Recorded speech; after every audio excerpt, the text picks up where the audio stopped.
ನಮಸ್ಕಾರ, ಜಯಂತಿ ಕಿಚನ್ಗೆ ನಿಮ್ಗೆಲ್ಲ ಸ್ವಾಗತ. ಇವತ್ತು ನಾವು ಹಲಸಿನಕಾಯಿ ಪಲ್ಯ ಮಾಡೋಣ. ಈಗ ಹಲಸಿನಕಾಯಿ ಪಲ್ಯ ಮಾಡಲು ನಾವು ಫಸ್ಟ್ ಹಲಸಿನಕಾಯಿ ಸಣ್ಣ ಹೆಚ್ಚಿಕೊಳ್ಳೋಣ.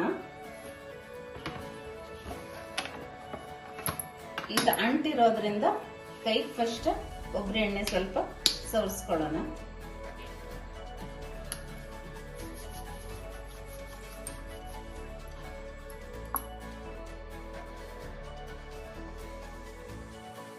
ಈಗ ಇದು ಸಣ್ಣಕ್ಕೆ ಹೆಚ್ಚಾಗಿದೆ, ಈ ತರ ಹೆಚ್ಚಿದ್ದೇನೆ.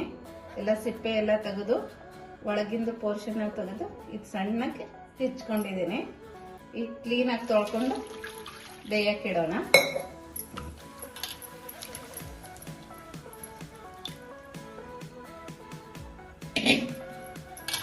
ಈಗ ಚೆನ್ನಾಗಿ ತೊಳೆದು ಆ ಪಾತ್ರೆಗೆ ಹಾಕೊಂತ ಇದ್ದೀನಿ.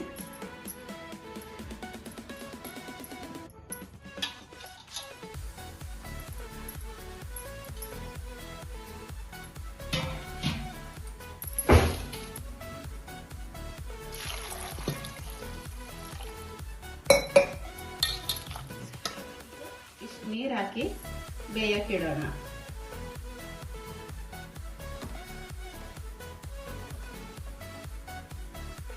ಈಗಿದು ಚೆನ್ನಾಗಿ ಬೆಂದಿದೆ.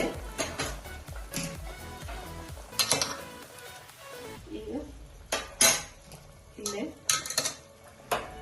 ಬಸ್ತು ಬಿಡೋಣ.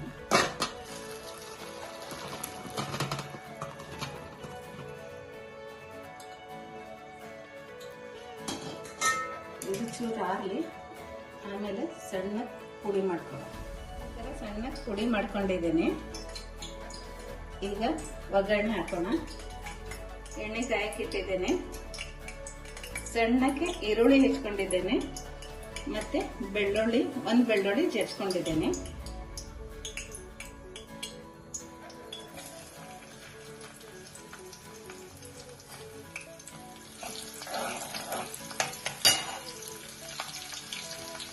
ಈರುಳ್ಳಿ ಹಾಕೋಣ. ಈರುಳ್ಳಿ ಒಂದು ಸ್ವಲ್ಪ ಜಾಸ್ತಿ ಹಾಕಬೇಕು.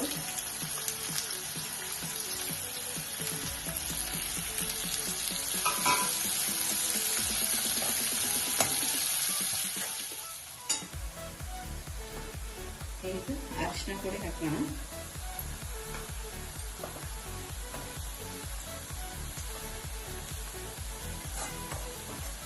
ನೀವು ಇದ್ರೊಳಗೆ ನೆನೆಸಿದ ಕಡಲೆಕಾಳು ಅಥವಾ ಚೆನ್ನಂಗಿ ಕಾಳು ಯಾವ್ದಾರು ಹಾಕ್ಬೋದು.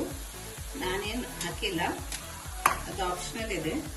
ಈಗ ಈ ಪುಡಿ ಮಾಡಿದ ಹಲಸಿನಕಾಯಿ ಒಗ್ಗರಣೆ ಒಳಗೆ ಹಾಕ್ತಾ ಇದೆ.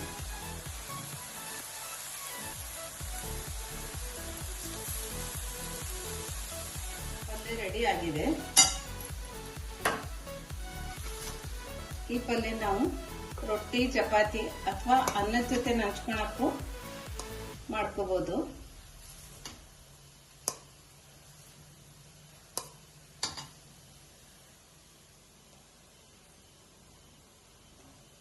ಈ ವಿಡಿಯೋ ನಿಮ್ಗೆ ಇಷ್ಟ ಆದ್ರೆ ಲೈಕ್, ಶೇರ್ ಅಂಡ್ ಸಬ್ಸ್ಕ್ರೈಬ್ ಮಾಡಿ. Thank you.